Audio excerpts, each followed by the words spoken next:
I'll just sit down. And if you had any questions, then I'd be happy to take those. It's hard in Madisonville, Tennessee, not to reflect on what we just did because it's so unique to what we hear about.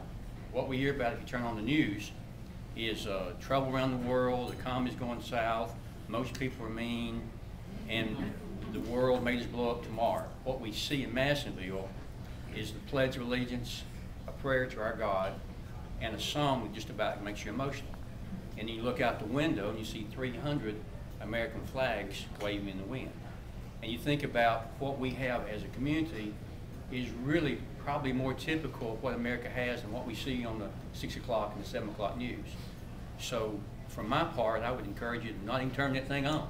And it'd probably make you feel better if you didn't start in the morning, certainly if you didn't go in the evening. And I guess because of my background, I'm not a television watcher per se, and I think that's a good thing. I think what I see in the real world is tough enough. I don't want anybody to tell me how much worse it's going to get and how much that things can be bad. But you are more the heartbeat of our state and certainly of our country than what we hear about. And it refreshes me. I tell my wife occasionally, and she wants to know why I come to Monroe County all the time. I said, well, because that's the people who seem to be closest to really what we as a country want to be like. And I live just, of course, up the road in Loudoun County, and I'd like to think we're much the same. Jeff, McMinn County, I'd have to say, is very similar. But you have here people who care about their community. I get to go to your city meetings and see your commissioners, and sometimes your county commission. I go to your school board meetings, and it reminds me of what public service really is. When I see people who've offered themselves up, who've listened to their constituents, who happen to be the people they go to church with, the people they shop with. And it makes me remember in the state of Tennessee, our district is really a reflection of the whole state. And what I hope to do is reflect your values and your wishes. And it's an honor. And I want to tell you right now, it's a privilege to be in Nashville representing you. And I will commit to you again to do the best I can. And what I told you, I think 2 years ago when I was here, and I see Ann back there, and Ann together with I ran a campaign, and I've got to know her and respect her greatly. You know, I want to serve what your values are, and not necessarily what Jimmy always thinks, but really what I feel like is from you. And I enjoyed getting to meet Dr. Noseworthy. He's been in Nashville, and he's tenacious. And we were able to sit through a lot of committee meetings together, and we were fortunate enough to see some things that he wanted and the college needed to come to fruition this past year.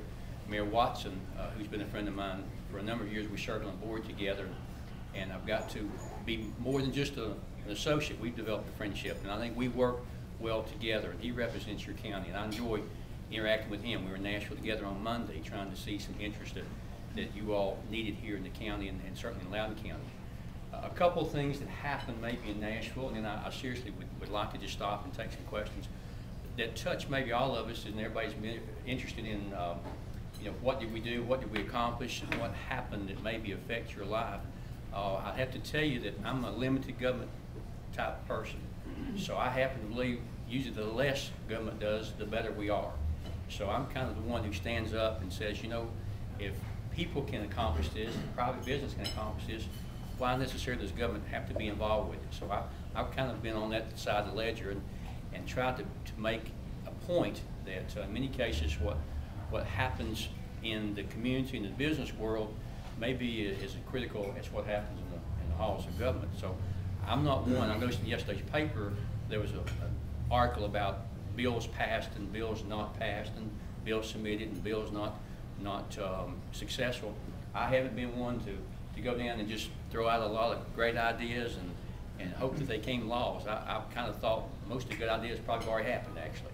We just need to do a better job of what's already on the books now. Some of it we need to refine, but for the most part, we've been successful down through the years with people bringing that forward. A couple of things that happened this term: the cable bill, which was very much thought about, very, very emotional to me people, that kind of opened up this year the ability to AT&T to come into our community and offer us a choice, which is something that's, I think, very much on people's minds. One of the more important things that happened was the health care bill that will allow us to have dollars now diverted from just going into retirement, community type settings, into in-home. So some of the funding that had been going before to just nursing homes will now be redirected, and you can use that to take care of your loved ones at home. And some of them that are still in special needs, you'll have some opportunity to apply for those dollars rather than just being all into a nursing home environment.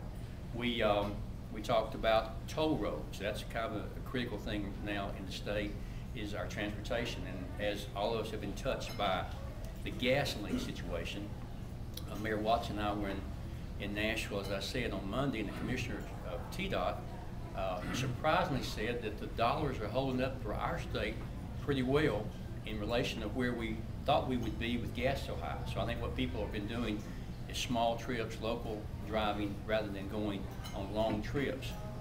That's important to your county, and of course to your commission, because those dollars need to stay here. Tragically, the federal government has kept a lot of our dollars, so that has come up short.